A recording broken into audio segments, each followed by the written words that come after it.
Hello guys, how are you doing? Missing you a lot. Well, I'm going to use this space here so that we can continue reading the book that we had to interrupt, the imitation game. And before we get to the next chapter, I want to refresh your memories about the previous chapter. Well, in the previous chapter, Commander Denniston started talking to Alan, and he was accusing him of being a spy, especially because he was very shy, he didn't have many friends, he was usually very quiet. We know that Alan had this behavior because he has autism, not because he was a spy, and he wasn't a spy. Denniston had received a decoded message, and this message was part of a sentence from the Bible. Later in the chapter, we learn that the person who actually decoded that message was Hugh, who was also part of the team. However, Hugh doesn't seem to be a spy either. Well, so far we are not really sure because we don't have much information about the other characters. But now we're going to continue reading the next chapter. Uh, and well, if you have any questions about vocabulary, things you cannot understand, you can use the Google Classroom platform and just type whatever questions you have, or you can also use our WhatsApp group and we can continue our discussions over there. Okay, so now I'm going to share with you guys my screen so that everybody can see the book page. Let me just a second. All right. Well, chapter 8 begins with the following title, You're Fired. And I just want you to remember that the word fired here is related to a person who stops working in a company or any kind of business. So the math teacher was at the back of the classroom explaining a math equation that was too easy for Christopher and Alan. As Christopher passed a piece of paper to Alan, the teacher saw him. Turing, are you passing notes? Said the teacher, holding out his hand for the note. Alan gave him the note. The teacher opened it and held it up for the rest of the class to see. Only Turing passes notes written in gibberish, the teacher said. The other pupils laughed, but Alan didn't care because now he had a friend. Well, remember this first part here is about back in the days when he was at school and he became friends with Christopher. Let's continue. So Alan and Joanne sat on the grass eating lunch. Alan finished writing an equation and handed his notebook to Joanne. She immediately crossed bits out and wrote over the top. Hugh walked over to them. Look at this, said Hugh, giving Alan a drawing and stealing his sandwich at the same time. Joanne and Alan studied Hugh's drawing. If you run the cables from top left to bottom right, you cut out incorrect settings 500 times faster, explained Hugh. You know, replied Alan, that's not a completely terrible idea. Alan means thank you, smiled Joanne. Hugh smiled back and walked towards Hut 8, still with the sandwich. That's my sandwich, called Alan.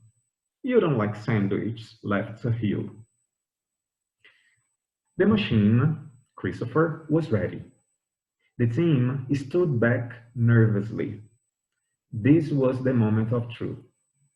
Alan switched it on, it jumped noisily into life, and the wheels began to move. The men watched excitedly, but as the wheels continued to turn, they became impatient. How long will it take to work out today's Enigma settings? Asked Peter after some minutes. By the way, the word settings here means configurations, okay? The configuration of the machine. Alan had hoped it would take a few seconds, but now he didn't know. It went on and on. Everyone, except Alan, went back to their desks in Hut 8. Nobody spoke or tried to make a joke. The machine went on working through endless possible settings. When the sun came up the next day, Alan hadn't slept and the machine was still going. Why can't it find the answer? He kept saying as he went through all his drawings again and again. He went outside for some fresh air and stood with his back to the door, feeling the sun on his face. But when he opened his eyes and saw Commander Denniston walking towards the workshop with his military police,